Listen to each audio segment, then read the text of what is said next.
Hello നമസ്കാരം. എല്ലാവർക്കും ജാഷി വയനാട് സ്റ്റോറീസിലേക്ക് ഹൃദയപൂർവ്വം സ്വാഗതം. കേൾക്കൂ കേട്ടുകൊണ്ടേയിരിക്കൂ. ഞാനും നിങ്ങളും നമ്മുടെ കഥകളും.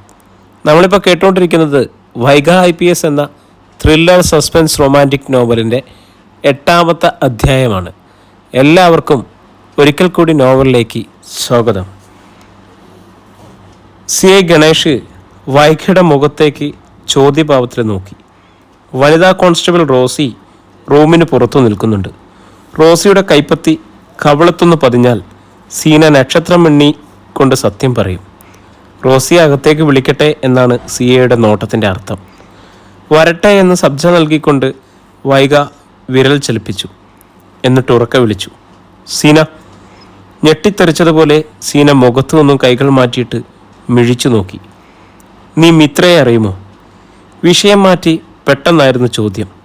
സീനയുടെ മിഴികളിൽ നടുക്കം തീയായി നിറഞ്ഞു. അവൾ വിക്കി. മിത്രയോ? അതെ, മിത്ര സത്യദാസ്. വീട് കോട്ടയത്താണ്. ഇവിടെ NITയിൽ PG ചെയ്തിരുന്നു. ഇല്ല, എനിക്കറിയില്ല. ഒട്ടും പരിചയമില്ലേ? ഒരിക്കൽ പോലും കണ്ടിട്ടില്ലേ? ഇല്ല. മിത്രയുടെ മൊബൈൽ നമ്പർ പറഞ്ഞിട്ട് വൈഗ ചോദിച്ചു, നീ ഈ നമ്പറിലേക്ക് എന്തെങ്കിലും വിളിച്ചിട്ടുണ്ടോ? ഇല്ല. ഈ നമ്പറിൽ നിന്നും മിത്ര നിന്നെ വിളിച്ചിട്ടുണ്ടോ? ഇല്ല. സീനയ്ക്ക് തോന്നി കള്ളം പറയുന്തോറും തൻ്റെ നാക്കു കുഴയുന്നുണ്ടെന്ന്. നിൻ്റെ മൊബൈൽ നമ്പർ എത്രയാണ്? സീന നമ്പർ പറഞ്ഞു. ഈ നമ്പർ എത്ര നാളായി നീ ഉപയോഗിക്കാൻ തുടങ്ങിയിട്ട്? ഈ നമ്പറാണ് ഞാൻ എന്നും ഉപയോഗിക്കുന്നത്. കള്ളം പറയുന്നോടി. പെട്ടെന്ന് CI ഗണേഷ് അരിശപ്പെട്ടു. കള്ളമല്ല സാറേ, ഇതാണ് മോളുടെ നമ്പർ. ഇടയ്ക്ക് കയറി ഷേർലി പറഞ്ഞു. നോ. SP വിൽസൺ തോമസ് ഗൗരവത്തോടെ ഷേർലിയുടെ നേർക്ക് കൈനീട്ടി വിലക്കി. ഷേർലി ഭയത്തോടെ പിന്നോട്ടൊതുങ്ങി. ഈ കണക്ഷൻ നീ ഉപയോഗിക്കാൻ തുടങ്ങിയിട്ട് 2.5 മാസമേ ആയിട്ടുള്ളൂ. അതിനു മുമ്പ് നീ ഉപയോഗിച്ചിരുന്നത് മറ്റൊരു നമ്പറാണ്, ശരിയല്ലേ? വൈഗ ചോദിച്ചു. അവളുടെ കണ്ണുകൾ കുറുകിയിരുന്നു. സീന നടുങ്ങി. സീനയ്ക്ക് ശരിയെന്ന് സമ്മതിക്കാതിരിക്കാൻ കഴിഞ്ഞില്ല. ആ സിം കാർഡാണിത്. മിത്രയുടെ മൊബൈലിൽ നിന്നെടുത്ത സിം കാർഡ് തൻ്റെ കൈവെള്ളയിലേക്ക് ഇട്ടുകൊണ്ട് വൈഗ പറഞ്ഞു. ഒരു മൂർഖൻ പാമ്പിനെ കണ്ടത്ര ഭീതിയോടെ സീന ഞെട്ടി പുറകോട്ട് മാറി. മിത്രയുടെ കസ്റ്റഡിയിൽ നിന്നാണിത് കിട്ടിയത്. വൈഗ തുറന്നു. മിത്രയെ ഒരിക്കൽ പോലും കണ്ടിട്ടില്ലാത്ത, പരിചയം പോലും ഇല്ലാത്ത നിന്റെ സിം കാർഡ് എങ്ങനെ അവളുടെ കയ്യിൽ വന്നു? അവൾ മോഷ്ടിച്ചതാണോ? സീന നെഞ്ഞു തിരുമ്മി. അവളുടെ ഭീതി നിറഞ്ഞ മിഴികൾ ഷേർലിയിൽ തങ്ങി. സത്യം പറയാൻ നിനക്ക് എന്താണ് ഇത്ര വിഷമം? അരിശം മൂത്ത CI ഗണേഷ് പെട്ടെന്ന് അവളുടെ നേർക്ക് ചെന്നു. അയ്യോ, എൻ്റെ കുഞ്ഞിനെ ഉപദ്രവിക്കല്ലേ. ഷേർലി നെഞ്ചിൽ തല്ലി കരഞ്ഞോടി വന്ന് സീനയെ പിടിച്ചു. ഞാൻ പറയാം സാറേ, എല്ലാം ഞാൻ പറയാം. അങ്ങനെ വഴിക്കുവാ, CI പറഞ്ഞു. സീനയുടെ മിഴികൾ ചുവന്നു വിങ്ങി നീർ കവിഞ്ഞിരുന്നു. സാറേ. ഷേർലി CIക്ക് നേരെ നോക്കി, എല്ലാം പറയാനുള്ള തയ്യാറെടുപ്പോടെ. നോ. SP ഇടപെട്ടു. നിങ്ങൾ പറയണ്ട, ഇവള് പറഞ്ഞാൽ മതി. ഇവള് പറയും. വൈഗ സീനയുടെ അടുത്തേക്ക് ചേർന്ന് നിന്നുകൊണ്ട് തുറന്നു. പറയ്, ഈ സിം കാർഡ് മിത്ര മോഷ്ടിച്ചതാണോ? അല്ല. പിന്നെ? എൻ്റെ മൊബൈൽ നഷ്ടപ്പെട്ടു പോയി. നഷ്ടപ്പെട്ടോ? എങ്ങനെ? മേഡം ഇവളെ വീണ്ടും കള്ളം പറയുകയാണ്. സ്റ്റേഷനിൽ കൊണ്ടുപോയി നല്ലോണം ഒന്ന് ചോദ്യം ചെയ്താൽ ഇവളെല്ലാം പറയും, തത്ത പറയും പോലെ. CI പല്ലുകടിച്ചു. ശരി. മധുസൂദനാണ് ഉത്തരവിട്ടത്. റോസി. വാതുക്കലേക്ക് നോക്കി അദ്ദേഹം വിളിച്ചു. സർ. വനിതാ കോൺസ്റ്റബിൾ റോസി വാതുക്കലേക്ക് വന്നു. 5.5 അടിയോളം പൊക്കവും അതിനു ചേർന്ന വണ്ണവും ഇരുണ്ട നിറവും. റോസിയെ കണ്ടപ്പോഴേ സീനയും ഷേർലിയും അടിമുടി വിറച്ചു. ടേക്കർ. സീനയെ ചൂണ്ടി മധുസൂദനം പറഞ്ഞു. റോസി അകത്തേക്ക് ഒരടി വെച്ചതേയുള്ളൂ. സീന നിലവിളിച്ചു. വേണ്ട, അയ്യോ വേണ്ട, ഞാനെല്ലാം പറയാം. ഷേർലി കൈകൂപ്പി. ശരി. തൻ്റെ അടവ് ഫലിച്ചതോർത്ത് ഉള്ളിൽ ഊറിച്ചിരിച്ച് മധുസൂദനൻ റോസിയോട് പറഞ്ഞു. റോസിയെ വിളിക്കാം, ഇപ്പം പോയിക്കോ. സർ. റോസി പഴയപടി വാതിലിന് വെളിയിലേക്ക് ഇറങ്ങുമ്പോൾ പെട്ടെന്ന് വാതിൽ കടന്ന് ഡോക്ടർ ബേബി സാമുവൽ അകത്ത് വന്നു. എന്താണിവിടെ? എന്താ സാറേ പ്രോബ്ലം? അയാൾ വന്നപാടെ പരിഭ്രാന്തിയോടെ ചോദിച്ചു. സുമുഖനായ ഒരു 45-കാരനാണ് ഡോക്ടർ ബേബി സാമുവൽ, ഷേർലിയുടെ ഇളയ സഹോദരൻ. ഡോക്ടർ ബേബി സാമുവൽ താങ്കളാണല്ലേ? മധുസൂദനൻ അയാൾക്കു നേരെ തിരിഞ്ഞു. അതെ. ഈ കുട്ടി നിങ്ങളുടെ നീസാണല്ലേ? നീസ് മാത്രമല്ല, എൻ്റെ പേഷ്യൻ്റ് കൂടിയാണ്. ഡോക്ടർ ഗൗരവത്തെ പറഞ്ഞു. പോലീസ് ഈ മുറിയിൽ കയറുമ്പോൾ എൻ്റെ അനുവാദം വാങ്ങണമായിരുന്നു. അതാണ് മര്യാദ. മര്യാദയെക്കുറിച്ച് നമുക്ക് പിന്നീട് സംസാരിക്കാം. മധുസൂദനൻ്റെ മുഖം ചുവന്നു. ഈ കുട്ടി നിങ്ങളുടെ പേഷ്യൻ്റ് ആണെന്നല്ലേ പറഞ്ഞത്? അതെ. നിങ്ങളൊരു ഗൈനക്കോളജിസ്റ്റ് അല്ലേ? അതെ. ഈ കുട്ടിക്ക് എന്താ ഇപ്പോൾ ഗൈനക് പ്രോബ്ലം? ഓർക്കാപ്പുറത്ത് അടിയേറ്റതുപോലെ ഡോക്ടർ ബേബി സാമുവൽ വിളറിപ്പോയി. പറയണം ഡോക്ടർ. SP ശബ്ദമുയർത്തി. ഡോക്ടർ ബേബി മുഖം തിരിച്ചു. വിളറി വീർത്തു നിൽക്കുകയാണ് സഹോദരി ഷേർലി. ബേബിയുടെ ചേച്ചിയാണവർ. ഭയന്ന് വിറച്ച് കണ്ണീരൊഴുക്കിയും ബെഡിൻ്റെ മൂലയിൽ ചേർന്നിരിക്കുന്ന സീന. ഡോക്ടർ മറുപടി പറഞ്ഞില്ല. SP വിൽസൺ തോമസ് വീണ്ടും പറഞ്ഞു, സാറേ, അത് ക്ഷീണിച്ചു തളർന്നിരുന്നുവെങ്കിലും പറയാതെ നിവൃത്തിയില്ലെന്ന് വന്നപ്പോൾ ഷേർലി പറയാനാഞ്ഞു. ചേച്ചി, ബേബി വിലക്കി. സാറ് വരൂ. അയാൾ SP നോക്കി. എൻ്റെ റൂമിലിരിക്കാം, എല്ലാം ഞാൻ പറയാം. ഓക്കെ. ഡോക്ടർ ബേബിക്കൊപ്പം SP പുറത്തേക്കിറങ്ങി. കൂടെ വൈഖയും മധുസൂദനും CAയും ലിഫ്റ്റിൽ കയറി ഗ്രൗണ്ട് ഫ്ലോറിലെത്തി. ഡോക്ടർ ബേബിയുടെ റൂമിലേക്ക് കയറി. CA ഗണേഷ് വാതിക്കൽ നിന്നതേയുള്ളൂ. ബാക്കി മൂവരും ഡോക്ടർക്കെതിരെ സീറ്റിലിരുന്നു. നിങ്ങളുടെ ചോദ്യം ശരിയാണ്. ഗത്യന്തരമില്ലാത്ത മട്ടിൽ അപമാനഭാരത്തോടെ ഡോക്ടർ ബോബി പറഞ്ഞു. സീന വിവാഹം കഴിക്കാത്ത കുട്ടിയാണ്. ഫെയ്റ്റ്. വേണ്ടി വന്ന ഒരു അബോർഷൻ. എൻ്റെ ജൂനിയർ ഡോക്ടർ ലാലി കുര്യൻ അത് ചെയ്തു. വിശദീകരണം പോലെ ഡോക്ടർ തുറന്നു. മദ്രാസിലെ പഠനത്തിനിടയിൽ സംഭവിച്ച ഒരു അബദ്ധം. അകലെ ഹോസ്റ്റലുകളിൽ താമസിക്കുമ്പോൾ ചില പെൺകുട്ടികൾ ഓവർ സ്മാർട്ടാവും. മാതാപിതാക്കളുടെ കെയറിൽ നിന്നും വിട്ടകന്ന് എന്ന സ്വാതന്ത്ര്യം അമിതമായി ഉപയോഗപ്പെടുത്തും. ഈ കുട്ടിക്ക് പറ്റിയതാണ്. വൈകി നിരാശയോടെ SP നോക്കി. SP തിരിച്ചു. വീട്ടിലറിഞ്ഞാലുള്ള ഗുരുതരമായ പ്രോബ്ലവും ഭയവും മോൾ സൂയിസൈഡ് അറ്റംപ്റ്റ് നടത്തി. ഡോക്ടർ ബേബി വിശദീകരിച്ചു. കൂടെയുള്ള കുട്ടികൾ ബുദ്ധിപൂർവ്വം പ്രവർത്തിച്ചതുകൊണ്ട് ഹോസ്റ്റലിൽ മറ്റൊരാളും അറിഞ്ഞില്ല. പനിയാണെന്ന വ്യാജേന 2 ആഴ്ചത്തെ ട്രീറ്റ്മെൻറ്റും വിശ്രമവും ഇവിടെ. പിന്നെ എല്ലാം തൂത്തു തുടച്ചു. പഴയപടി ഹോസ്പിറ്റലിലേക്ക്. ശുഭം അല്ലേ? മധുസൂദനൻ ചോദിച്ചു. നടക്കാൻ പാടില്ലാത്തത് നടന്നു. മോൾക്ക് അബദ്ധം പറ്റി. അതിന് പരിഹാരം ആത്മഹത്യയല്ലല്ലോ. കുറ്റം പറഞ്ഞ അവളെ കൊല്ലാനും പറ്റുമോ? കൊച്ചിനെ രക്ഷിക്കണ്ടേ? മരുമകളോടുള്ള സ്നേഹാധിക്യത്തോടെ ഡോക്ടർ പറഞ്ഞു. ഇതുപോലെയെങ്കിലും പരിഹരിക്കാമായിരുന്നു ഒരു പ്രശ്നം. പക്ഷേ അച്ഛൻ കൊലപാതകിയായിരിക്കുന്നു. പക്ഷേ സാർ, ഡോക്ടർ ചോദിച്ചു. സീന പഠിക്കുന്ന മദ്രാസിലാണ്. അവൾക്ക് അബദ്ധം സംഭവിച്ചതും സൂയിസൈഡ് ചെയ്യാൻ ശ്രമിച്ചതും അവിടെ തന്നെയാണ്. അതെ, മധുസൂദനൻ സമ്മതിച്ചു. പിന്നെന്തിന് അതുമായി ബന്ധപ്പെട്ട് കേരള പോലീസായി നിങ്ങൾ അന്വേഷിച്ചു വരണം? ബേബി ഞെട്ടിച്ചുടിച്ചു. ഞങ്ങൾ അന്വേഷിക്കുന്നതും വന്നതും നിങ്ങളുടെ കുട്ടി ആത്മഹത്യ ചെയ്ത കേസുമായി ബന്ധപ്പെട്ടല്ല, SP പറഞ്ഞു. പിന്നെ ഇവിടെ കേരളത്തിൽ വെച്ച് കൊല്ലപ്പെട്ട മിത്ര എന്ന പെൺകുട്ടിയുടെ കേസുമായി ബന്ധപ്പെട്ടാണ്. ആ കേസുമായി സീനമോൾക്ക് എന്ത് ബന്ധമാണ്? ബന്ധമുണ്ടോയെന്ന് ഒരു അന്വേഷണം. പക്ഷെ നിങ്ങൾ പറഞ്ഞ സംഭവങ്ങളുമായി ഞങ്ങളുടെ അന്വേഷണം താരതമ്യപ്പെടുന്നില്ല. ഹേയ്, സീനമോള് മദ്രാസിൽ തന്നെയാണ് ഇപ്പോഴും. പിന്നെ എങ്ങനെ ഇവിടെ നടന്ന കേസുമായി അവൾക്ക് ബന്ധമുണ്ടാവും? ബേബി കർക്കശമായി ചോദിച്ചു. ശരി, ഇനി ഞങ്ങൾ ഇറങ്ങുന്നു. SP വിൽസൺ തോമസ് എഴുന്നേറ്റു. തീർത്തും നിരാശയോടെ വൈകിയും. നിങ്ങളെ ബുദ്ധിമുട്ടിച്ചതിൽ ക്ഷമിക്കണം, മധുസൂദനൻ പറഞ്ഞു. അവർ റൂമിൽ നിന്നും പുറത്തേക്ക് പോയി. ഡോക്ടർ ബേബി ദീർഘമായി ഒന്ന് നിശ്വസിച്ചു. ടവലെടുത്ത് മുഖത്തെ വിയർപ്പൊപ്പി. എന്നിട്ട് ടേബിളിലിരുന്ന് തൻ്റെ മൊബൈൽ എടുത്തു. ജെയിംസിൻ്റെ നമ്പർ ഡയൽ ചെയ്തു. ബേബി, എന്താ എടാ? ശ്വാസം തള്ളൽ പോലെ അപ്പുറത്തു നിന്നും ജെയിംസിൻ്റെ സ്വരം. ഞാൻ ചെല്ലുമ്പോൾ അവർ മോളെ ക്വസ്റ്റ്യൻ ചെയ്യുകയായിരുന്നു. പേടിച്ച് മോളും ചേച്ചിയും സത്യം പറഞ്ഞു പോകുമായിരുന്നു. ഞാനവരെ തന്ത്രപൂർവ്വം എൻ്റെ റൂമിലേക്ക് കൊണ്ടുവന്നു. ഇച്ചായം പറഞ്ഞു തന്ന കഥ തന്നെ പറഞ്ഞു. മിത്രയുടെ പേര് ഞാൻ പറഞ്ഞതേയില്ല. അവരതേപടി വിശ്വസിച്ചു പോയി. പോയില്ല ഡോക്ടറെ. പെട്ടെന്നാണ് വാതുക്കൽ നിന്നും ശബ്ദം. നെഞ്ചിന് കുറുകെ വെട്ടേറ്റതുപോലെ ഡോക്ടർ കണ്ടു. വാതുക്കൽ നിൽക്കുന്ന SP-യും DYSP വൈകയും. വൈക അകത്തേക്ക് പാഞ്ഞു കയറി. ഡോക്ടറുടെ മുഖത്തേക്ക് വിരൽ ചൂണ്ടി.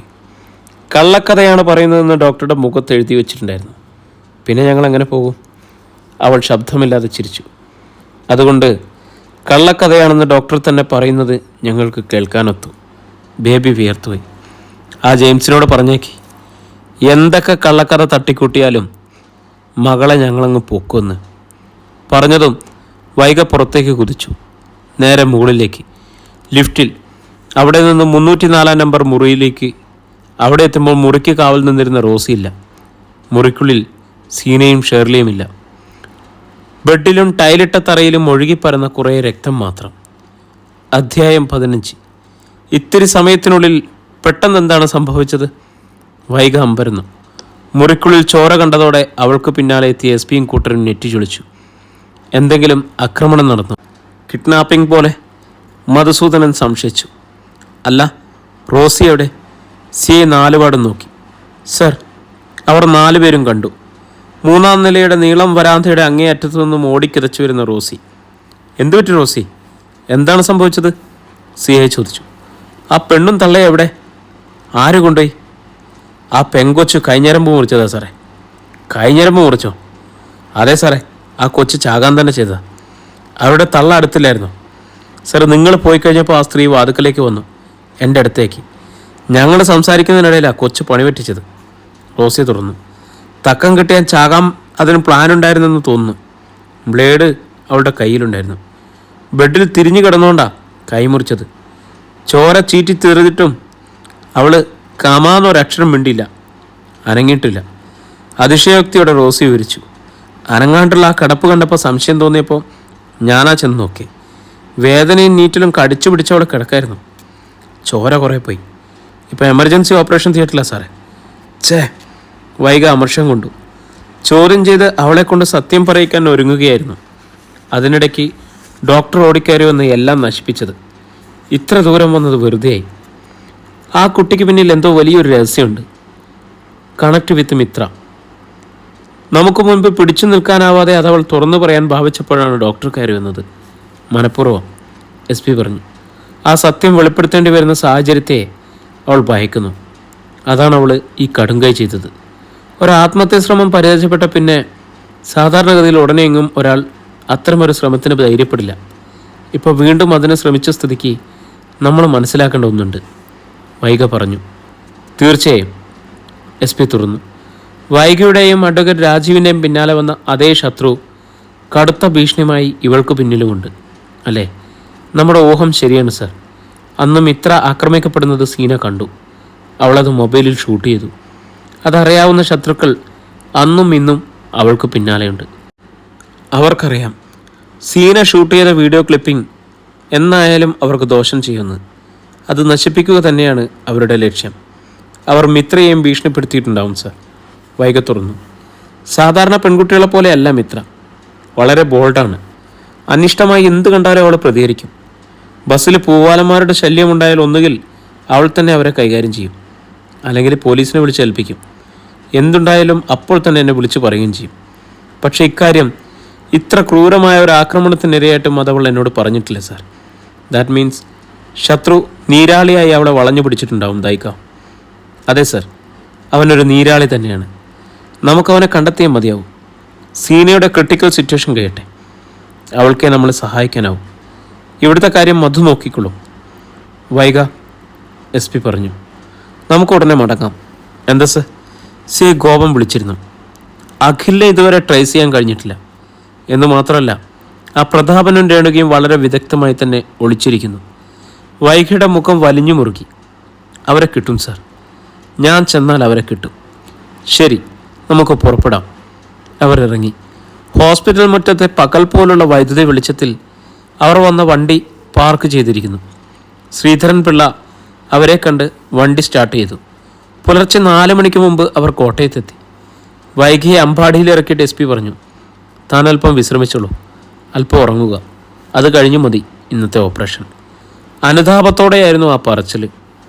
അവളുടെ സങ്കടങ്ങളും ടെൻഷനും അപ്പാടെ അറിഞ്ഞിട്ട് തന്നെ അനുസരണയോടെ അവൾ തലയാട്ടി. പക്ഷെ മുറിയിലെത്തിയിട്ട് കിടക്കാനോ ഉറങ്ങാനോ വൈകിക്ക് കഴിഞ്ഞില്ല. അവളുടെ നെഞ്ചു നിറയെ നീറ്റലായി സീന എന്ന പെൺകുട്ടിയായിരുന്നു. മിത്രയുടെ ലാപ്ടോപ്പിൽ കണ്ട റേപ്പ് രംഗങ്ങളായിരുന്നു. തൻ്റെ അനിയത്തി ക്രൂരമായി ആക്രമിക്കപ്പെട്ടിരുന്നു. കുറേ കാമഭ്രാന്തന്മാർക്കിരയായിരിക്കുന്നു. അതേ തുടർന്ന് തൻ്റെ വീട്ടിൽ അരങ്ങേറിയ അതിദാരുണമായ ദുരന്തങ്ങൾ. ജയിലിനുള്ളിൽ കിടക്കുന്ന അച്ഛൻ്റെ ദയനീയമായ അവസ്ഥ. എങ്ങനെ ഉറങ്ങാനാവും? വൈഗ ഉറങ്ങിയില്ല. കൺപോളകൾ അടയ്ക്കാനേ കഴിഞ്ഞില്ല. രാവിലെ നല്ലവണ്ണം തലതണക്കെ നനയത്തക്ക വിധം അവൾ ഷവറിൻ്റെ ചുവട്ടിൽ നിന്നു. കുറേയേറെ വെള്ളം നെറുകയിൽ വീണപ്പോൾ ഒരു കുളിർമ, ഒരാശ്വാസം. അവൾ റൂമിലേക്ക് കയറി ധരിച്ചത് യൂണിഫോമാണ്. നീളം കുറച്ച് മുറിച്ചിട്ടിരുന്ന മുടി ഹെയർ ഡ്രയർ കൊണ്ടുണക്കി പിന്നിൽ ബോളായി കെട്ടിവെച്ചു. താഴേക്ക് ഇറങ്ങി വരുമ്പോൾ ഡൈനിങ് ടേബിളിനരികിൽ കൊത്തിയെടുത്ത കണ്ണീർ പ്രതിമ പോലെ ദേവിക നിൽക്കുന്നു. അവർക്കരികിൽ ജഗിൽ ചായയുണ്ട്. അമ്മേ, അവൾ അടുത്തു ചെന്നു. അമ്മയുടെ താടിയിൽ പിടിച്ച സ്നേഹത്തോടെ കവിളിൽ ഒരു ഉന്മ നൽകിക്കൊണ്ട് അവൾ പറഞ്ഞു, ഞാൻ ഒന്ന് പുറത്തു പോവാം അമ്മേ. എവിടേക്കെന്ന് ദേവിക ചോദിച്ചില്ല. പകരം ജഗ്ഗിൽ നിന്നും ചൂട് ചായ ഒരു കപ്പിലേക്ക് പകർന്ന് മകൾക്ക് നീട്ടിക്കൊണ്ട് പറഞ്ഞു, മോളിത് കുടിക്കി. വൈഗ അമ്മയുടെ മുഖത്തേക്ക് നോക്കി. അലിവും സ്നേഹവും നിറഞ്ഞ മുഖം. വൈഗ കപ്പിലെ ചൂട് ചായ വാങ്ങി മെല്ലെ ഊതി കുടിക്കുമ്പോൾ ദേവിക അവളുടെ കവിളിലും മുടിയിലും മെല്ലെ വലതു വിരലുകൾ ഓടിച്ചു. എൻ്റെ മകളിങ്ങനെ ഉണ്ണാതെ ഉറങ്ങാതെ ഓടി നടക്കല്ലേ. അവൾ അമ്മയെ ഒന്നുകൂടി ശ്രദ്ധിച്ചു. വെളുപ്പിനെ വന്നിട്ട് ഉറങ്ങാണ്ട് മുറിയിലൂടെ ചുറ്റി നടക്കുകയായിരുന്നില്ല നീ? വൈഗ ഹമ്പരന്നു. മുറി അടച്ചിരുന്നു ഞാൻ, ലൈറ്റ് അണച്ചിരുന്നു. എന്നിട്ടും അമ്മ എങ്ങനെ അറിഞ്ഞു ഞാൻ ഉറങ്ങിയില്ലെന്ന്? കാണണ്ട മോളെ. കണ്ടില്ലെങ്കിലും മകളുടെ ഹൃദയമിടിപ്പ് അമ്മയ്ക്കറിയും, എത്ര അകലെയായിരുന്നാലും. അതാണ് അമ്മ. അവരുടെ അടുത്തേക്ക് വന്നുകൊണ്ട് ഈശ്വരി പറഞ്ഞു, അച്ഛമ്മേ. വൈഗ അവരെയും തലോടി. എനിക്കിനി നീയേ ഉള്ളൂ മോളെ. നിനക്കൊരാപത്തും വരരുത്. നിന്റെ കാലിലൊരു മുള്ളു പോലും കൊള്ളരുത്. അതേ ഉള്ളൂ ഇപ്പം ഈ അമ്മയ്ക്ക് പ്രാർത്ഥന. ദേവിക തേങ്ങി. എൻ്റെ കാലിൽ മുള്ളൊന്നും കൊള്ളത്തില്ലമ്മേ. വൈഗ ചായക്കപ്പ് താഴെ വെച്ച് അമ്മയെ കെട്ടിപ്പിടിച്ചു. ഈശ്വരി തിരിഞ്ഞു നിന്ന് നേരിയതിൻ്റെ തുമ്പ് കൊണ്ട് കണ്ണീരൊപ്പി. അമ്മയെ കുറച്ച് ആശ്വസിപ്പിച്ച് ടേബിളിലിരുന്ന തൊപ്പിയും കയ്യിലെടുത്ത് വൈഗ തിരിയുമ്പോൾ നേരെ മുമ്പിൽ നിൽക്കുന്നു സാജൻ. പുറത്തു പോകുന്ന വേഷത്തിലായിരുന്നു അവനും. ചെറിയ സീക്വൻസ് വർക്ക് കോളറിലും ഷോൾഡറിലും ചെയ്തിട്ടുള്ള വെള്ള ഷർട്ടും ഹാർഡ് ബ്രൗൺ പാൻസുമായിരുന്നു വേഷം. അതവന് നന്നെ ചേരുന്നുണ്ട്. കാഴ്ചയിൽ അവൻ സുന്ദരനുമാണ്. സാജേട്ടനെ ഒന്ന് കാണണമെന്ന് ഞാൻ ഓർത്തതേ ഉള്ളൂ, വൈഗ പറഞ്ഞു. ഞാനിവിടെ എപ്പോഴും ഉണ്ട്, നീ എന്നെ കാണുന്നില്ലെന്നേ ഉള്ളൂ. സാജൻ അല്പം മുനവെച്ച് പറഞ്ഞു. വൈഗ അത് കേട്ടതായി ഭാവിച്ചില്ല. അവൾ പറഞ്ഞത് മറ്റൊന്നാണ്. അച്ഛന് വേണ്ടി സെഷൻ കോർട്ടിൽ ഒരു അപ്പീൽ വെക്കണം. കുറ്റം അച്ഛൻ സമ്മതിച്ചെങ്കിലും ജാമ്യം കിട്ടാനുള്ള വകുപ്പ് ഒരു വക്കീൽ വിചാരിച്ചാൽ ഉണ്ടാക്കാം. ആ, സാജൻ മൂളി. സാജേട്ടൻ അഡ്വക്കേറ്റ് രാജീവ് നമ്പ്യാരുമായി ഇന്ന് തന്നെ ഒന്ന് സംസാരിക്കണം. അദ്ദേഹം ആകെ വെറുപ്പിലാണ്. എന്നാലും നിർബന്ധിക്കണം. ആ, അദ്ദേഹം ഒട്ടും സമ്മതിക്കുന്നില്ലെങ്കിൽ മറ്റാരെങ്കിലും കണ്ടെത്തണം. സുപ്രീം കോടതിയിൽ അറ്റൻഡ് ചെയ്യുന്ന ആളായാലും വേണ്ടില്ല, നമുക്ക് കാര്യം സാധിച്ചേ തീരൂ. ആ, സാജേട്ടൻ എന്തിനാ ഇങ്ങനെ മൂളുന്നത്? താല്പര്യമില്ലാത്തതുപോലെ. വൈഗ മുഖം ചുളിച്ചു. ആ, ഞാൻ താല്പര്യപ്പെട്ടിട്ട് എന്തിനാ? ഞാൻ വെറുമൊരു കറിവേപ്പില. വൈഗയ്ക്ക് കണ്ണുകൾ കുറുകി. എന്താവും പറഞ്ഞതല്ലേ ശരി. സാവിത്രി സംഭാഷണം കേട്ടു നിന്നിരുന്നത് പോലെ ബാക്കി പറഞ്ഞുകൊണ്ട് ഹാളിലേക്ക് വന്നു. സധിയുമുണ്ട്. സാവിത്രി തുടർന്നു. നിന്റെ അവൻ്റെയും കല്യാണം നിന്റെ അച്ഛൻ തീരുമാനിച്ചതാണ്. സത്യേട്ടൻ ജയിലിലായി, നീ മിണ്ടുന്നുമില്ല. അച്ഛൻ ജയിലിലായി, അതെങ്കിലും ഓർമ്മയുണ്ടല്ലോ. വൈഗ പല്ല് കടിച്ചു. കല്യാണക്കാര്യം പറയാനും തീരുമാനിക്കാനും പറ്റിയൊരു സമയം. സാവിത്രി വിളറിപ്പോയി. സാജനും ചമ്മി. ദേവികയും ഈശ്വരിയും പരസ്പരം നോക്കി. വൈഗ വാതിൽക്കലേക്ക് നീങ്ങിയപ്പോൾ സാജൻ ചമ്മൽ മറയ്ക്കുന്നത് പോലെ ചോദിച്ചു, അല്ല, നീ എന്താ ഇന്ന് യൂണിഫോമിൽ? ആരെങ്കിലും അറസ്റ്റ് ചെയ്യാനുണ്ടോ? പിന്നെ ഇല്ലാതെ. കൂട്ടത്തിൽ കയറി കിടക്കുന്നത് നീർക്കോലി കുഞ്ഞല്ല, കരിമൂർക്കനാണെന്ന് ഇപ്പോഴല്ലേ അറിഞ്ഞത്. പിടിച്ച് കൂട്ടിലടയ്ക്കാതിരിക്കാൻ പറ്റുമോ? സദ്യയാണത് പറഞ്ഞത്. വൈഗ നിന്നു. എന്നാലും ആ ചെക്കൻ അകല് കണ്ടാൽ അയ്യോ പാവെന്നാ മുഖം. അവൻ എങ്ങനെ തോന്നി ദയയെ കൊല്ലാൻ? സാവിത്രി മുഖത്ത് വിരൽ വെച്ചു. കൊല്ലാനിപ്പോൾ അങ്ങനെ കാരണം വല്ലതും വേണോ? സത്യേട്ടൻ എന്നതാ ചെയ്തത്? സതി പറഞ്ഞു. സാജൻ അരിശപ്പെട്ടു. സതി ആൻറ്റി ഒന്ന് നാവടക്ക്. വൈകിക്ക് സങ്കടമുണ്ടാക്കുന്നത് ആരും പറയുന്നത് അവനിഷ്ടമല്ല. മോളെ, ഈശ്വരി ചോദിച്ചു, അവൻ തന്നെയാണോ മോളെ നമ്മുടെ ദയക്കുട്ടിയെ കൊന്നത്? എനിക്ക് തീർച്ചയില്ല അച്ഛമ്മേ, അങ്ങനെ സംശയിക്കുന്നുണ്ട്, അവൾ പറഞ്ഞു. ഇതിലിപ്പോൾ എന്നാ തീർച്ചയില്ലാണ്ട് വരാൻ? അവൻ ബാംഗ്ലൂരിൽ ഇല്ലാത്തത് പിന്നെ എന്തുകൊണ്ടാ? കണ്ടില്ലേ, പോലീസ് വന്നപ്പോൾ നിന്ന നിൽപ്പിൽ ആ തന്തയും തള്ളയും മുങ്ങിയത്. മഷിയിട്ട് നോക്കിയിട്ടവരെ കിട്ടുന്നുണ്ടോ? സതി തുടർന്നു. ഇത്ര കള്ളക്കൂട്ടങ്ങൾ അന്ന് ആര് കണ്ട്? സംശയമുള്ള സ്ഥിതിക്ക് ചെന്നങ്ങോട്ട് അറസ്റ്റ് ചെയ്ത് കൂട്ടിലിട്ടേക്കണം എല്ലാറ്റിനെയും. രേണുകയുടെ സർവ്വദേഷ്യവും തീർക്കുന്നത് പോലെ സതി പറഞ്ഞു. മിത്രയെ കൊന്നത് അച്ഛനാണെന്ന് 4-ാം ദിവസം ഞാൻ സംശയിച്ചതാണ്. പക്ഷേ അറസ്റ്റ് നടന്നത് 9-ാം ദിവസം. വ്യക്തമായ തെളിവ് കിട്ടിക്കഴിഞ്ഞു.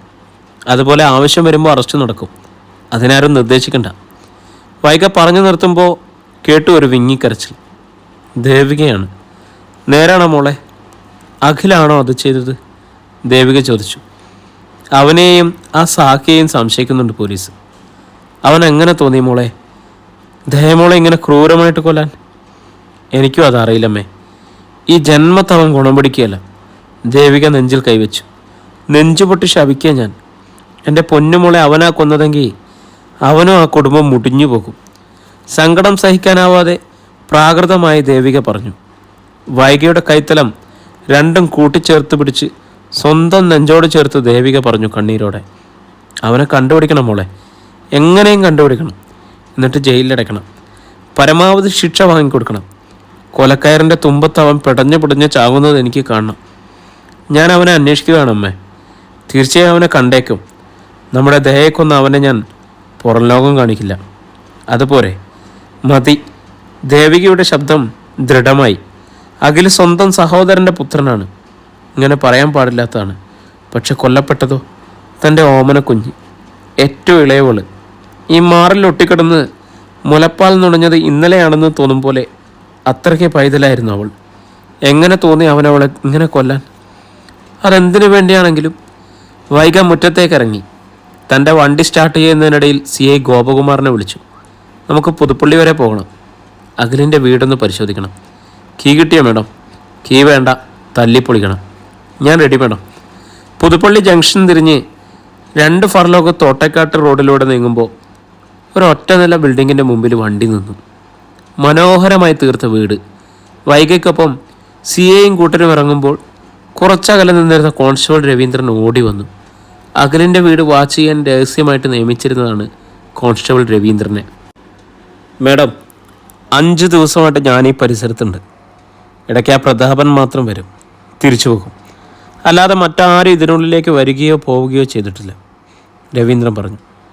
വീട് അടച്ചിട്ടിട്ട് പോകുന്നതല്ലേ? കള്ളന്മാരാണെങ്കിൽ അടച്ചിട്ട വീട് കുത്തി തുറന്ന് അകത്ത് കയറുന്നത് ദിവസവും വീട് വരെ ഒന്ന് പോയി നോക്കണമെന്ന് ഞാൻ പ്രതാപേട്ടനോട് പറഞ്ഞിട്ടുണ്ട്. കഴിഞ്ഞ ദിവസം രേണുകാന്റി പറഞ്ഞത് വൈകി ഓർത്തു. അങ്ങനെ വീട് നോക്കാൻ അങ്കിൾ വന്നതാവും രവീന്ദ്രൻ കണ്ടത്. ഗേറ്റിന് പൂട്ടില്ല. അതുകൊണ്ട് വണ്ടി ഉള്ളിലേക്ക് കടത്തി മുറ്റത്ത് നിർത്തി. അവിടെ നിറയെ പഴുത്തതും പച്ചയുമായ മാവിലകൾ. മുറ്റത്തരികിൽ നിൽക്കുന്ന മൂവാണ്ടം മാവിൻ്റേതാണ്. ഇടയ്ക്ക് കിളികുത്തി വീഴ്ത്തിയ മാമ്പഴവുമുണ്ട്. മുമ്പ് മിത്രയ്ക്കും ദയക്കുമൊപ്പം ഇവിടേക്ക് ഓടി ഓടി വന്നു തീർത്തു. ചെറുപ്പത്തിലും വളർന്നിട്ടും. അന്നിവിടെ കൂട്ടിന് അഖിലും അപർണയുമുണ്ട്. മാവിൽ നിന്നും മാമ്പഴം പറിച്ചു വച്ചിരുന്ന് രേണുകാന്റി ചെത്തി പൂളിത്തരും 5 പേർക്കും. പ്ലേറ്റിൽ പൂളിയിടുന്ന മാമ്പഴ കഷ്ണങ്ങൾക്കായി 5 പേരും വഴക്കിടും. വൈഗ സിറ്റൗട്ടിലേക്ക് കയറി. കടഞ്ഞ് ചിത്രപ്പണികൾ ചെയ്ത മുൻവാതിലിൻ്റെ ലോക്ക് ഒരു കോൺസ്റ്റബിൾ കുത്തി തുറന്നു. ഹാൾ നിശബ്ദം. ആരുമില്ല. നിറഞ്ഞ ചിരിയോടെ എന്നും സ്വാഗതം ചെയ്തിരുന്ന അങ്കിളോ ആൻറ്റിയോ ഇല്ല. മേഡം, ഇത് കണ്ടോ? ഈ ടീപ്പോയിൽ കിടന്നതാണ്. CI ഗോപകുമാർ വൈകിയുടെ കയ്യിലേക്ക് നീട്ടിയത് ഇന്നത്തെ പത്രം. അപ്പോൾ രാവിലെ ഇവിടെ ആളുണ്ടായിരുന്നു. അങ്കിളും ആൻറ്റിയും ആണോ? രവീന്ദ്രൻ അവരെ കണ്ടതായി പറഞ്ഞില്ലല്ലോ. പിന്നെ പത്രം എങ്ങനെ അകത്തു വന്നു? ശ്രദ്ധയോടെ അവർ അടുത്ത മുറികളിലേക്ക് കടന്നു. ഇരുട്ടു നിറഞ്ഞ അടച്ചിട്ട മുറികൾ. കിച്ചണിൽ പക്ഷെ ചായ ഉണ്ടാക്കിയ പാത്രങ്ങൾ കിടക്കുന്നു. അധികം പഴക്കമില്ലാത്ത തേയിലച്ചണ്ടി അതേപടി ഇരിക്കുന്നു. ചായ ഇരിക്കുന്ന അരിപ്പയിൽ ചായ ഉണ്ടാക്കിയിരിക്കുന്ന ഒരു പുരുഷനാണെന്ന് കണ്ടാലറിയാം. അവർ വാരത്തിലേക്ക് ഇറങ്ങി. വാരത്തിലെ അയൽമേൽ കഴുകി വിരിച്ചിട്ടിരിക്കുന്നു നനവുള്ള ബർമുടകളും ടീഷർട്ടുകളും ഒക്കെ. അഖിലിൻ്റെ ഡ്രസ്സുകളാണിത്. വൈകിക്ക് മനസ്സിലായി. ഇവിടെ അവനുണ്ട് മേഡം, CI പറഞ്ഞു. നമുക്ക് നോക്കാം. വൈഗ അടുത്ത റൂമിലേക്ക് നീങ്ങി. അത് അഖിലിൻ്റെ റൂമാണ്. അടിപൊളി സ്റ്റൈലിലുള്ള ഒരു ചെറുപ്പക്കാരൻ്റെ റൂമാണെന്ന് ഒറ്റ നോട്ടത്തിൽ ആർക്കും അറിയാം. പെട്ടെന്ന് വൈഗ കണ്ടു. ഒരു ടേബിൾ കലണ്ടർ അഖിലിൻ്റെ കമ്പ്യൂട്ടർ ടേബിളിലിരിക്കുന്നു. അതിൽ കാണുന്നത് ഇന്നത്തെ ഡേറ്റ്. ഇന്നലത്തേത് കീറി മാറ്റിയിരിക്കുന്നു. അതെ, തീർച്ച, അഖിൽ ഇവിടെയുണ്ട്, വൈകിയും പറഞ്ഞു. പക്ഷേ ഇവിടെ? CI മുറിക്കുള്ളിൽ ആകെ തെറിഞ്ഞു. ബെഡിൻ്റെ അടിയിൽ വരെ. ആരാ? പെട്ടെന്നായിരുന്നു ചോദ്യം. പിന്നിൽ നിന്ന് വൈകിയും CIയും ഞെട്ടിത്തിരിഞ്ഞു. അധ്യായം 16. അപർണ, നീയോ? അമ്പരപ്പോടെ വൈക ചോദിച്ചു. അഖിലിൻ്റെ സഹോദരി, ബാംഗ്ലൂർ പഠിക്കുന്നവൾ. വീടിൻ്റെ പിന്നിൽ നിന്നാണ് അവൾ കയറി വന്നത്. ധരിച്ചിരിക്കുന്നത് മെറൂൺ ചുരിദാറിൽ ഒരു നനവുണ്ടായിരുന്നു. തുണി നനയ്ക്കുകയായിരുന്നു അവൾ. നീ എപ്പോൾ വന്നു? വൈക ചോദിച്ചു. ഞാൻ ഇന്ന് രാവിലെ വന്ന വൈകേച്ചി. പെട്ടെന്നുണ്ടായിരുന്ന അമ്പരപ്പും നടുക്കവും മാറിയപ്പോൾ അവൾ പറഞ്ഞു. എവിടെ അങ്കിളും ആൻറ്റിയും? വൈക ചോദിച്ചു. ഹോസ്പിറ്റലിൽ പോയി. എന്തിന്? അമ്മയ്ക്ക് ശ്വാസം മുട്ടലും തലകറക്കവും. അതുകൊണ്ട് അമ്മയും കൂട്ടി പോയതാണ് അച്ഛൻ. അഖിലോ? അവനിവിടെ? പെട്ടെന്ന് വൈക ചോദിച്ചു. ഏട്ടനോ? അപർണ പരുങ്ങി. ഏട്ടൻ ബാംഗ്ലൂരല്ലേ? ബാംഗ്ലൂരായിരുന്നു മുമ്പ്, ഇപ്പോൾ അവിടെയില്ല. ഇങ്ങോട്ട് വന്നതെന്ന് അറിയാനായിരുന്നു, വൈക പറഞ്ഞു. അപർണയുടെ മിഴികൾ CI ഗോപകുമാറിലേക്കും കൂടെയുള്ള പോലീസുകാരിലേക്കും നീണ്ടു. വൈകേച്ചി എന്താ ഇവരെയും കൂട്ടി ഇവിടെ? അപർണ ചോദിച്ചു. അഖിലിനെ കാണാൻ. പെട്ടെന്ന് ഓർത്തതുപോലെ അപർണ വൈകിയെ നോക്കി. അല്ല, വൈകേച്ചി എങ്ങനെ അകത്ത് കടന്നു? മുൻവാതിൽ പൂട്ടിയിരിക്കുകയാണല്ലോ. നീയാണോ പൂട്ടിയത്? ഞാനിവിടെ ഒറ്റക്കായതുകൊണ്ട് പൂട്ടിയതാണ്. കള്ളന്മാരുടെ കാലമല്ലേ. കള്ളന്മാരെ പോലെ തന്നെയാണ് പോലീസും. ഏത് പൂട്ടും തുറക്കാൻ കഴിയുന്ന വിദഗ്ധർ പോലീസിലുണ്ട്. അപർണ മിണ്ടിയില്ല. കമ്പ്യൂട്ടർ ടേബിളിന് മുകളിലിരുന്ന ടേബിൾ കലണ്ടറിലെ തീയതി ചൂണ്ടി വൈകി ചോദിച്ചു. ഇതിൽ ഇന്നത്തെ ഡേറ്റ് ആണല്ലോ. ഞാൻ വരുമ്പോൾ ഏട്ടൻ്റെ മുറിയാകെ അലങ്കോലപ്പെട്ട് കിടക്കായിരുന്നു. ഞാൻ വൃത്തിയാക്കി. ആ കൂടെ പഴയ ഡേറ്റുകൾ കയറി കലണ്ടർ അപ്ഡേറ്റ് ചെയ്തതാണ്. ഏട്ടൻ്റെ മുഷിഞ്ഞ ഡ്രസ്സുകൾ വാഷിംഗ് മെഷീനിലിട്ട് കഴുകിയെടുത്തു. കുറേ വാരത്തിൽ വിരിച്ചു. ബാക്കി ഞാൻ പിന്നെ അയൽ വിരിക്കുമ്പോഴാണ് ഇവിടെ ശബ്ദം കേട്ടത്. അതാണ് കയറി വന്നത്. വൈകിയും CIയും കണ്ടു. തുറന്നു കിടക്കുന്ന പിൻവാതിലിനപ്പുറത്ത് അഴമേൽ അപ്പോഴും വിരിച്ച നനഞ്ഞ തുണി. വിരിച്ചതിൻ്റെ ബാക്കി കുറെ താഴെയിരിക്കുന്ന പച്ച ബക്കറ്റിനുള്ളിൽ കിടക്കുന്നു.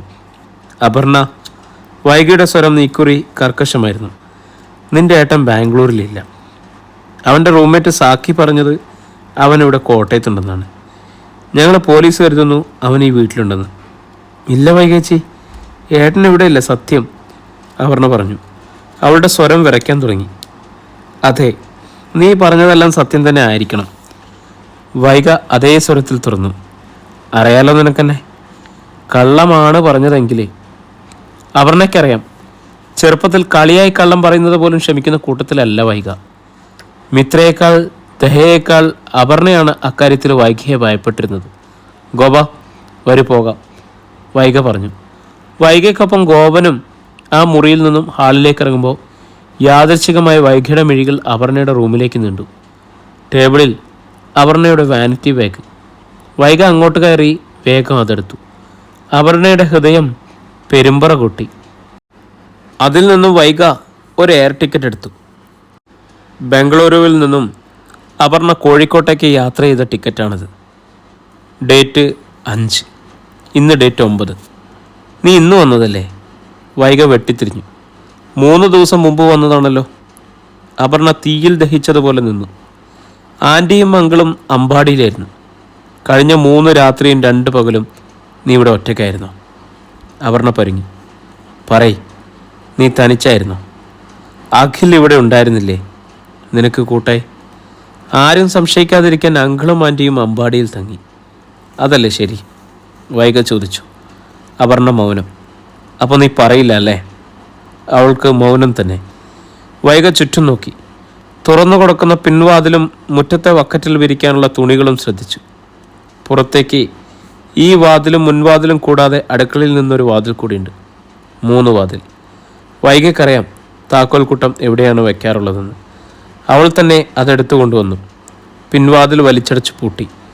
അടുക്കള വാതിലും പൂട്ടി. വൈകേച്ചി, അപർണ ഭീതിയോടെ വിളിച്ചു. നീ പറയും സത്യം, സത്യം നീ പറയും. വൈക മുരണ്ടു. ഇങ്ങനെ അന്യരെ പോലെ എന്നോട് പെരുമാറില്ല വൈകേച്ചി, പ്ലീസ്. അപർണ കീണു. മിണ്ടരുത്. വൈക ചുണ്ടത്ത് വിരൽ വെച്ചു. ഇന്നലെ വരെ ഞാൻ കണ്ട അപർണയല്ല നീ. ഇന്ന് നീ എനിക്ക് അന്യാണ്. കാരണം അവൾക്ക് തെച്ചു. എൻ്റെ അനിയത്തിയെ കൊന്നത് നിൻ്റെ ഏട്ടനാണ്. അല്ല, അപർണ തർക്കിച്ചു. ദയച്ചയെ കളിയായിട്ടൊന്ന് നുള്ളുന്നത് പോലും ഏട്ടന് സഹിക്കില്ല. അതെനിക്കറിയാം. ഏട്ടൻ നിരപരാധിയാണ്. ഒരു തെറ്റും ചെയ്തിട്ടില്ല. ഇല്ലേ? ഇല്ല. ഇല്ലെങ്കിൽ പിന്നെ അവൻ എൻ്റെ മുമ്പിൽ വരട്ടടി. ഒളിക്കുന്നത് എന്തിനാ? പക്ഷെ ഒരു കാര്യം, കളിക്കും തോറും അവന് ആപത്ത് വർദ്ധിക്കും. അവൾ ഗൗരവം വിടാതെ പറഞ്ഞു. അപർണ വിളറി. നമുക്കിറങ്ങാം, കൂടെയുള്ളവരോട് വൈഗ പറഞ്ഞു. CI ഗോപകുമാറും കൂട്ടറും അകത്തെ ഹാളിൽ നിന്നും സിറ്റൗട്ടിലേക്ക് ഇറങ്ങി. വൈഗ അപർണ ഒപ്പം ഇറങ്ങും മുമ്പ് മുൻവാതിലും വലിച്ചടച്ചു. വീട്ടിനുള്ളിൽ ഒറ്റയ്ക്കായപ്പോൾ അപർണ നടുങ്ങി. അടച്ചിട്ടിരുന്ന മുൻജനാലയുടെ കട്ടൻ അവൾ വലിച്ചു മാറ്റി. ജനൽപ്പാളിയുടെ കൊളുത്തെടുത്ത് പുറത്തേക്ക് കൈയിട്ടു. വൈകച്ചി, കീങ് തരൂ. തരാം, നീ സത്യം പറഞ്ഞ. വൈഗ കൂസാതെ പറഞ്ഞു. അഖിലെവിടെ? എനിക്കത് അറിയണം. എനിക്കറിയില്ല. അപർണയ്ക്ക് കരച്ചിലായി. അമ്പാടിയിൽ നടന്ന ദുരന്തം നീ അറിഞ്ഞില്ലായിരുന്നോ? വൈഗയുടെ സ്വരം കർക്കശമായി വീണ്ടും. ഉവ്. എപ്പോൾ? അന്ന് ഉച്ചയ്ക്ക്. ഉച്ചയ്ക്കോ? വൈഗയുടെ നെറ്റി ചുളിഞ്ഞു. അങ്കിള് രാവിലെ തന്നെ വിളിച്ചു പറഞ്ഞില്ലേ? എനിക്ക് സെമസ്റ്റർ എക്സാം ആയിരുന്നു വൈകേച്ചി. ഞാൻ എക്സാം ഹാളിലായിരുന്നു. ഉച്ചയ്ക്ക് പുറത്തിറങ്ങിയപ്പോഴാണ് അച്ഛൻ വിളിച്ചത്. പക്ഷെ തുടർന്ന് 5 എക്സാം കൂടി ഉണ്ടായിരുന്നു. അതുകൊണ്ടാണ് ഞാൻ വരാത്തത്. അതിലെനിക്ക് ഒരുപാട് സങ്കടമുണ്ട്. ഒരുപാട് സങ്കടമുണ്ടല്ലേ? വൈഗ പരിഹസിച്ചൊന്ന് ചിരിച്ചു. എന്നിട്ടും ഇവിടെത്തി 3 ദിവസമായിട്ട് നീ അമ്പാടിയിലേക്ക് വന്നില്ല. കണ്ണീരുണങ്ങാതെ അവിടെ കുറേ ജീവിതങ്ങളുണ്ടെന്ന കാര്യം നീ ഓർത്തോ? അപർണ വിളറി. വൈഗ സിറ്റൗട്ടിൽ നിന്നും താക്കോൽ കൂട്ടമായി പുറത്തേക്കിറങ്ങുന്നത് അപർണ അന്ധലോടെ കണ്ടു. വൈകച്ചി, എന്നെ പൂട്ടിയിട്ട് പോകല്ലേ? അപർണ കേണു. വൈഗ തിരിഞ്ഞു. ഞാൻ വരും. ഈ വാതിലിൻ്റെ ലോക്ക് തുറക്കുകയും ചെയ്യും. പക്ഷെ അതിനു മുമ്പ് നിന്റെ മൊബൈലിൽ നിന്നും ഒരു കോൾ എൻ്റെ മൊബൈലിലേക്ക് അതുണ്ടാകണം. തറപ്പിച്ച് പറഞ്ഞ വൈഗ വണ്ടിക്കുള്ളിലേക്ക് കയറുമ്പോൾ കോൺസ്റ്റബിൾ രവീന്ദ്രനോട് പറഞ്ഞു, ബി കെയർഫുൾ. ഈ ഗേറ്റ് കടന്ന് ആരുള്ളിലേക്ക് വന്നാലും വിടരുത്. ശരി മാഡം. രവീന്ദ്രൻ സമ്മതിച്ചു. വണ്ടി നീങ്ങുമ്പോൾ ആശങ്കയോടെ CI ചോദിച്ചു, ഒരു പെൺകുട്ടിയാണ് നമ്മൾ പൂട്ടിയിട്ടത്. പുറത്തിറങ്ങ പത്രക്കാരും മനുഷ്യാവകാശ കമ്മീഷനൊക്കെ പ്രശ്നമുണ്ടാക്കും. നമ്മൾ വെട്ടിലാകും മാഡം. ഒന്നും ഉണ്ടാവില്ല ഗോപൻ, വൈഗ പറഞ്ഞു. പുറത്തറിഞ്ഞാലല്ലേ കമ്മീഷൻ പ്രശ്നമാക്കൂ? പുറത്തറിയില്ല. അവൾ പാവാണ്, എൻ്റെ ദയയെപ്പോലെ. പ്രിയമുള്ളവരെ, നമ്മുടെ നോവൽ ഇവിടെ തുടരുകയാണ് കേട്ടോ. ഇതിൻ്റെ അടുത്ത ഭാഗം കേൾക്കുന്നതിനായി നമ്മുടെ ചാനൽ ആരെങ്കിലും സബ്സ്ക്രൈബ് ചെയ്തിട്ടില്ലെങ്കിൽ സബ്സ്ക്രൈബ് ചെയ്യുക. പെട്ടെന്ന് നിങ്ങൾക്ക് നോട്ടിഫിക്കേഷൻ കിട്ടുന്നതിന് വേണ്ടിയിട്ട് ബെല്ലൈക്കൺ അമർത്തുക. പിന്നെ നമ്മുടെ നോവലെല്ലാം എല്ലാ ദിവസവും രാത്രി 12 മണിക്ക് പ്രീമിയർ മെമ്പർഷിപ്പുള്ള എല്ലാവർക്കും അപ്ലോഡ് ആവുന്നതാണ്. അത് 9 മണിക്ക്, രാത്രി 9 മണിക്ക് നോർമൽ എല്ലാവർക്കും കിട്ടുന്നതാണ്. ഏകദേശം 24 മണിക്കൂർ ഡിഫറൻറ്റിലായിരിക്കും ഓരോ എപ്പിസോഡും അപ്ലോഡായി പോകുന്നത്. ആർക്കെങ്കിലും പെട്ടെന്ന് കേൾക്കണമെന്ന ആഗ്രഹമുണ്ടെങ്കിൽ മാത്രം നിങ്ങൾക്ക് മെമ്പർഷിപ്പ് പാക്കേജിൽ ഇത് കേൾക്കാവുന്നതാണ്. ഒത്തിരി സ്നേഹത്തോടെ സന്തോഷത്തോടെ നിങ്ങളുടെ സ്വന്തം ജാഷി വയനാടാണ്. നിങ്ങളുടെ അഭിപ്രായങ്ങൾ എന്ത് തന്നെയായാലും കമൻ്റായിട്ട് രേഖപ്പെടുത്തിക്കോളൂ. വായിക്കാനും മറുപടി തരാനും ഞാനിവിടെ തന്നെയുണ്ട് എന്ന് നിങ്ങളുടെ സ്വന്തം ജാഷി വയനാട്.